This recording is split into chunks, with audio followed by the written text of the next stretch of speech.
Hello and welcome to Mcasts. This is Dr. Mark Miravalle, Professor of Theology and Mariology at the Franciscan University of Steubenville. My friends, I have a rather simple plea for you today, maybe a new examination of conscience, maybe a return to something you knew was very good for you. It's a request to consider today to begin praying the Rosary.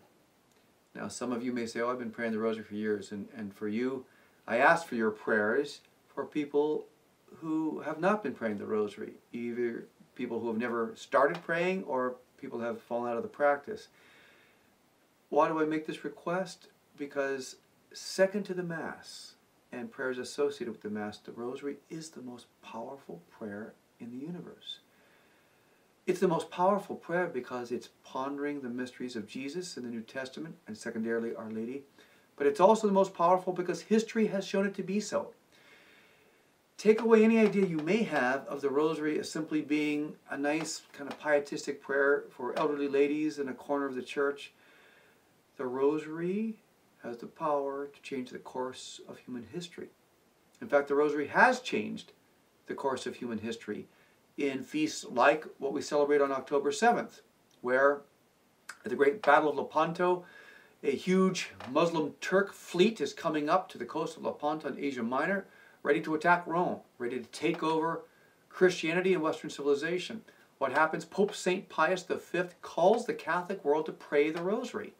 And then he commissions the Austrian prince, Don Juan, of 24 years of age, to lead the Christian fleet against this much larger Islamic fleet.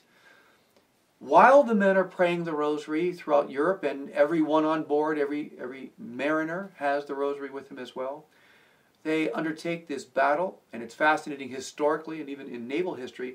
The Christian fleet is in the formation of a cross, and the Islamic fleet is in the formation of a crescent. So this is very symbolic in and of itself, where the Christian fleet, due to a change in wind, unexpected, allows the 30,000 oarsmen to come up from the bottom of the ships and actually do the fighting because the wind is in their direction, on their behalf. The much smaller Christian fleet does an overwhelming victory over the dominating Islamic Turk fleet, and Western civilization and Christianity is protected. Pope St. Pius V, who called on this Rosary crusade, gets an inspiration, an illumination that lets him know on that very day that the Christians have won. The Catholic fleet is victorious. He's speaking with the Vatican economist at the time, and he says, we must not speak of matters of money. Now it is time to celebrate, because Our Lady has interceded for the victory for the Church and for Western Europe. And that is October 7th, which was first named by Pope St. Pius V as Our Lady of Victory, and later renamed Our Lady of the Rosary. It's powerful. Now some might say, yeah, it's fine for older history, but is it still relevant today? Well, let's make reference to a more recent Rosary miracle. In the mid-1980s, in the dictatorial Marcos regime in the Philippines, you had a revolt.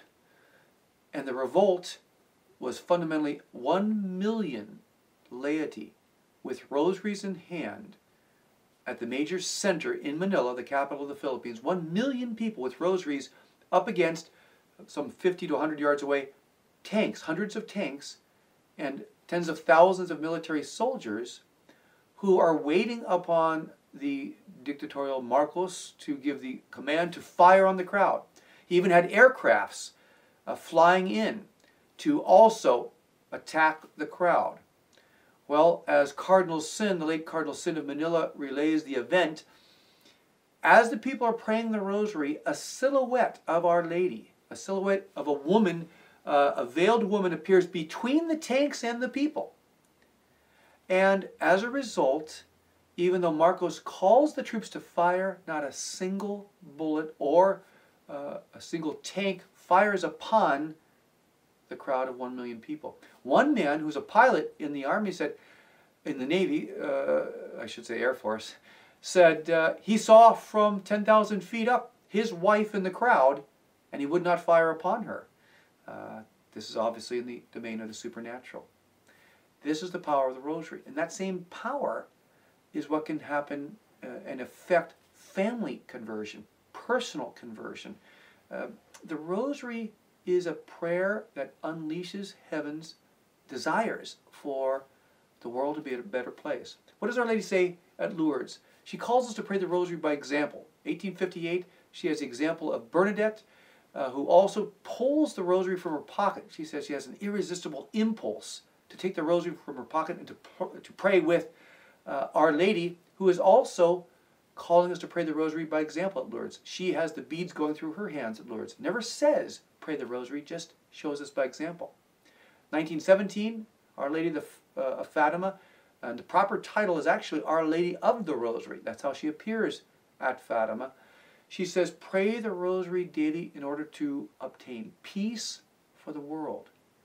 She doesn't say pray the Rosary just for personal sanctification, pray the Rosary just for your family, but pray the Rosary for peace in the world. That's the power of this Rosary prayer.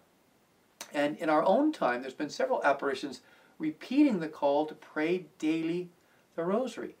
Even the Medjugorje apparitions, which I certainly hold to be authentic, and the Church allows me and anybody else to hold that as the process continues to be investigated. Our Lady has called for the 15-decade Rosary daily for those who are able to do that. And it reminds me of what John Paul II said about the Rosary 2 weeks after he was elected to be the Pope. He said, the Rosary is my favorite prayer, and that the Rosary beats the rhythm of human life. Now, what does that mean, beats the rhythm of human life? It means that the Rosary has joyful, sorrowful, glorious, and now luminous components to it, just like our day has. And the task of the Christian is to unite our joys and our sorrows and our victories and our illuminations with that of Jesus through, as Pope John Paul II says, Our Lady's heart. So the Rosary is eminently practical. In fact, as Paul VI said, the Rosary is a compendium of the gospel. There's no better way to meditate on Scripture than to meditate on the 15 and now 20 mysteries of the Rosary, because it's the ultimate summation of the high points of the gospel. Look, the Rosary, my friends, it's scriptural, it is Christological, it's Christ-centered, and it has this beautiful balance of prayer and meditation. As one author said, the beads and the prayers constitute the body of the Rosary, whereas the meditation, the mysteries constitute the soul of the Rosary. You want both in the praying of the Rosary. You want both the use of the beads, as St. Louis Marie de Montfort so strongly recommends, and parenthetically, the use of beads is used worldwide for therapy for nervous conditions. Well, is it not possible that heaven takes care of both grace and nature? That heaven calls us not only to be people of prayer, but also that the Rosary brings a psychological and emotional peace. My friends, I cannot say more emphatically, I ask you, really, in Our Lady's name, I beg you, give it a try again. If you've fallen away from the Rosary, try it again today. Ask Our Lady of the Rosary to pray, to help you to pray the Rosary daily. If you have a family, I also beg you, for your family's sake, think of the Rosary, the Family Rosary, as putting a golden rosary around your house. We all are very aware of the attacks on family life right now. Family breakdown, divorce, pornography, things like abortion and trafficking in its most radical forms. We need protection for our kids like never before. This is heaven's protection for our kids. This is Our Lady. You're allowing Our Lady to use her full-blown intercession to protect your family. That's what it means to pray the Rosary as a family.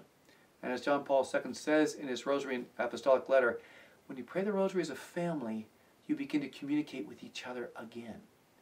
That's the value of this. So, heaven calls us to it. The popes call us to it. Our Lady through her apparitions calls us to pray this Rosary. Let's do it today. Start again. If you've dropped out of the practice of praying the Rosary, and all of us can Google a how to pray the Rosary guide. They're all out. There's a million of them on the net. But I ask you, really, begin again. Know that Our Lady will be with you in starting up the prayer again. It'll benefit your family, society, the world. Yes, the Rosary can change the course of human history and your own holiness and peace. Because ultimately, the Rosary is a prayer of peace, the peace of Jesus dwelling in the heart of those through Our Lady's heart. Please consider praying the Rosary daily. Thank you, and God bless you.